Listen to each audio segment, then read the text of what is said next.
গণহত্যাকারী ফেসিবাদী আওয়ামী শাসক গোষ্ঠী শেখ হাসিনা এবং তার দোসররা তারা এখনও, আমি মনে করি এই আজকে যদি এই হাসপাতালে যারাই দেখতে এসছেন তারা এই দৃশ্য দেখার পরে এই ফেসিবাদী শক্তি কিভাবে এখনও মুক্ত বাতাসে ঘুরে বেড়ায় এবং কিভাবে বাংলাদেশের রাজনীতি করার চিন্তা করে আমার মাথায় আসে।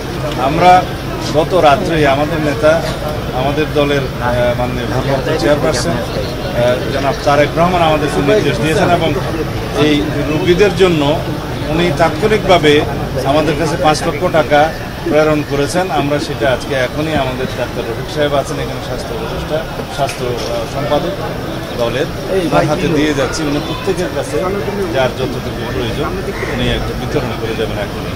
আমরা আগেও সাহায্য করেছি, আমাদের দলের মহাসচিব সাহেব এসছেন, আমাদের ইসপি সাহেব এসছেন আগে, আজকে আমি এসছি আমাদের দলের পক্ষ থেকে।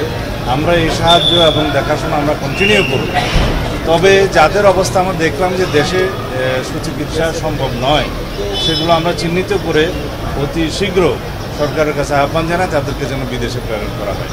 বিশেষ করে যারা চোখের আঘাত নিয়ে আছে, যারা এখানে দৃষ্টিশক্তি হারিয়ে ফেলেছে এবং এমন কিছু ইনজুরি আছে শরীরে এইখানে চিকিৎসা বাংলাদেশে সম্ভব নয়, তাদের প্রত্যেককে বিদেশে প্রেরণ করার জন্য আমরা আহ্বান জানাচ্ছি।